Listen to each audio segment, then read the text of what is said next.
Okay, I bet you're excited. I know I was the first time I used Luminous. So let's get started. Now remember, airbrushing is dramatically different than what you might be used to. With traditional makeup, you kind of apply it in one area and then you spread it around. But with airbrushing, you actually build coverage by going around your face in layers until you get the coverage that you want. But before we go there, let me show you the basics on how to use Luminous Air. So this is how you hold it.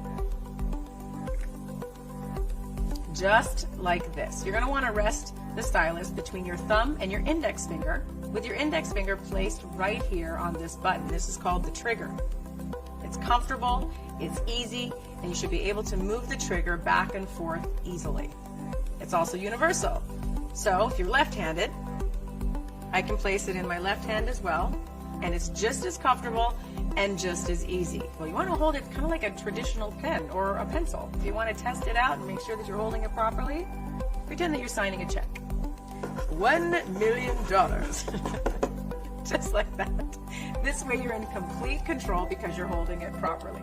Oh, hold on. This is what you definitely do not want to do.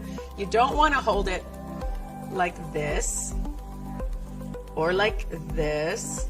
Because if you hold it like this, you're not going to have as much precision over where your makeup applies. So if you're holding it just like I said, a traditional pen, it's comfortable, it's easy to use, and you are in complete control. And you'll get the results you want. The trigger on top is what controls the amount of makeup that comes out of the no mess tip.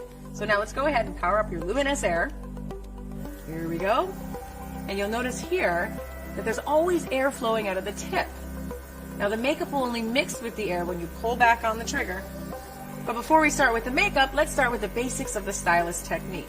So you want to start by making small circles with the stylus on your face. You just want to feel the air on your face. And a note, a general rule, is always hold the stylus about 4 finger widths away from your face. Doesn't matter if you have big fingers or small fingers, 4 finger widths away is a perfect rule. So see how gently the air goes on your face when you're pointing the stylus?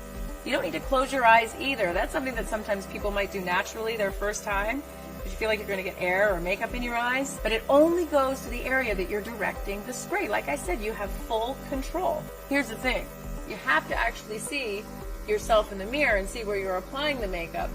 So don't close your eyes. But once you get used to what it feels like, you can also just feel how targeted the spray is and how you don't need to close your eyes when you're applying it. So let's talk about the 3 marks. Look closely right here at the stylus and you'll see the 3 marks. The ideal position that you want to pull the trigger to is between the first and the second mark.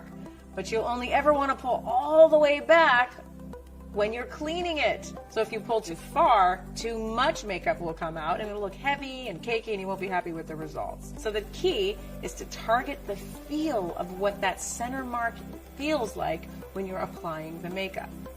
Now you've learned the proper technique on how to hold the airbrush. Wasn't that easy and fun? Now let's learn how to spray it.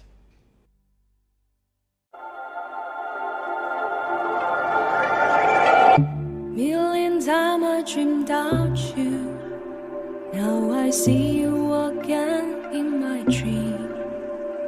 Seems like there is another me in the mirror, a totally different me.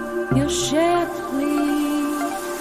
That can make me feel like I'm a new universe, a mystery universe.